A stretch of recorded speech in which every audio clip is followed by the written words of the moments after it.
morning. Well, officially, it's the beginning of spring, and the sun has made a brief appearance, I think for one day only, and the rain has gone away. We can't cruise, so what's the next best thing?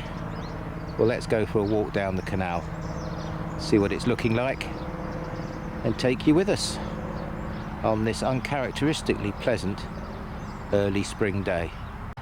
And here is the cut at Syston. This is the bit that connects the River Soar up to the River Reek, and then when you've gone down the River Reek you rejoin the Soar at Cossington. Because this isn't fully protected, this goes up and down just like a river, even though technically it's man-made. Last time it was flooded. Looks all right now, fingers crossed.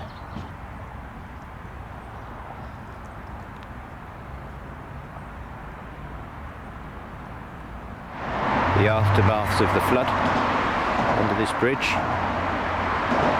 A week or so ago this was completely impassable and underwater. So the river levels come down quite a lot. More rain predicted tomorrow though, so we shall see.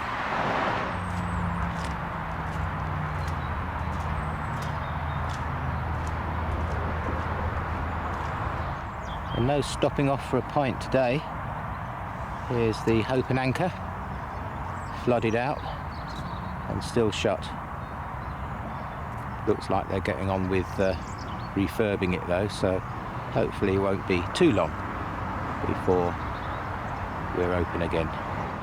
And here's our penultimate mooring from last year's cruise, looking a little the worse for wear after all the mud that's been washed up by the floodwaters. And into Watermead Country Park, a series of lakes that runs down towards Leicester along the banks of the Syston Cut and then the River Soar. Lovely spot, good for bird watching. And unbeknownst to most people, John Merrick, the Elephant Man, came from Leicester, as immortalised in that film with John Hurt, where he was studied at my old alma mater, the London Hospital Whitechapel. So a kind of full circle. This is John Merrick's lake. And despite the wet and dull weather we've been having most of the time since Christmas, spring is springing. And here we have King Lear's Lake, another vast lake, haven for wildfowl, with its own little Shakespearean scene to boot.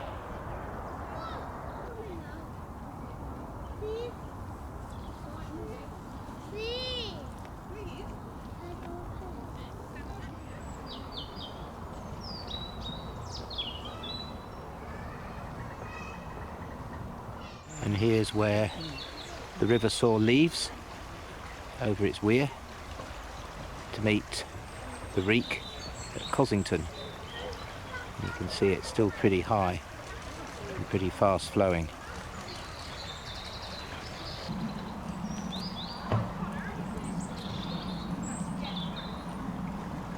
Here we are at Thermosted Lock, resting. Haven't seen any boats on the move, like us. The river's not quite ready yet.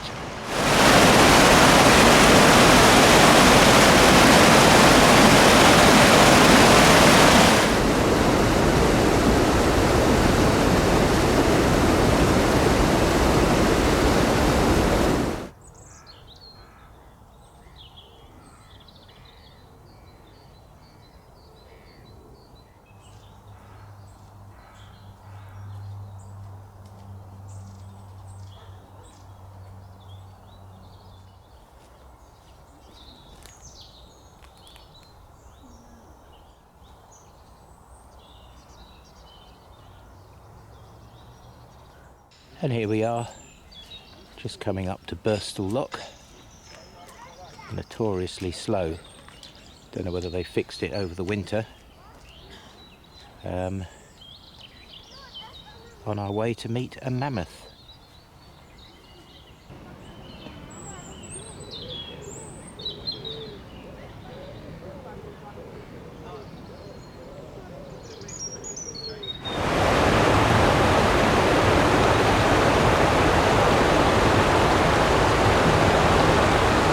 Lovely stretch of river here, just on the outskirts of Leicester.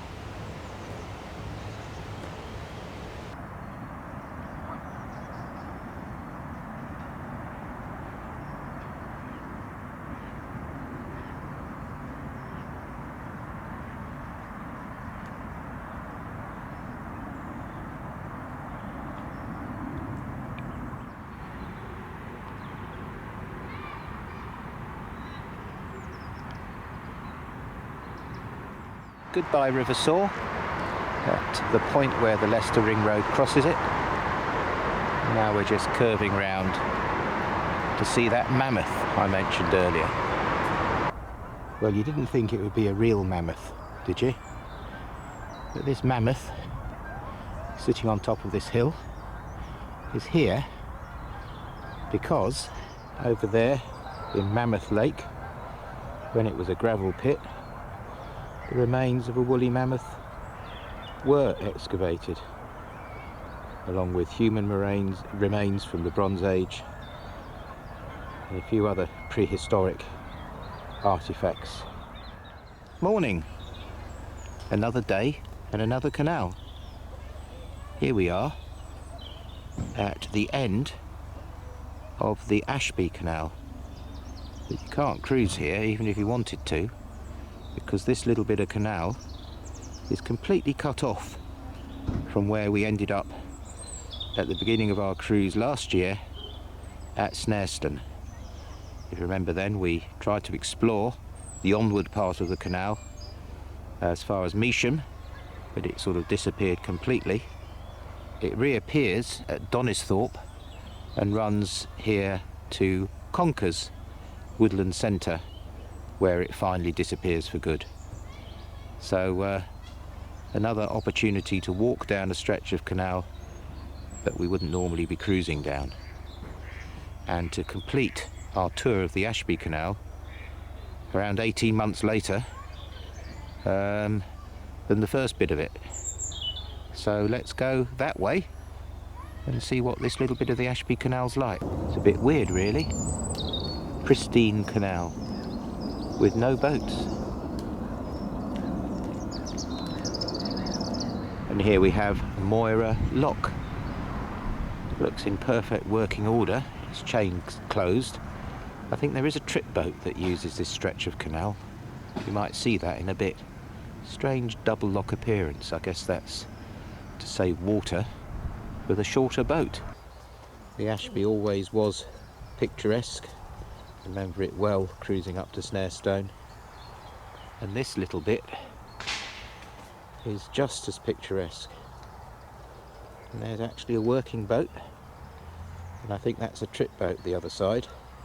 On that wharf with that trip boat was built to serve this furnace, the Moira furnace, making iron, delivering coal and taking iron from this furnace down the Ashby Canal.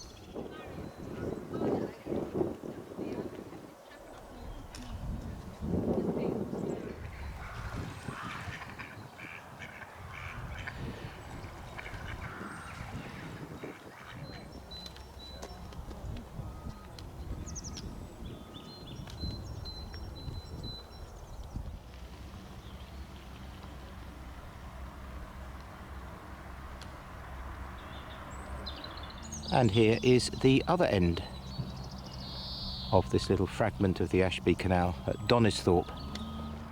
And there's the course of the canal, heading onwards through Measham until it finds water again at Snareston, where we got to in April 2022, and from which place you can navigate onto the main canal system. They obviously think one day they might connect all this up, but I wouldn't hold your breath. But what a beautiful little stretch of canal. Well, I do hope you've enjoyed this little explore of the canals when not cruising. Next time, I think we might be sharing with you our preparations for cruising before we set sail, hopefully in just 4 or 5 weeks' time. If you have enjoyed this, please like, comment and subscribe, and I look forward to seeing you on the next one. Bye bye for now. Bye. See you soon for the next adventure.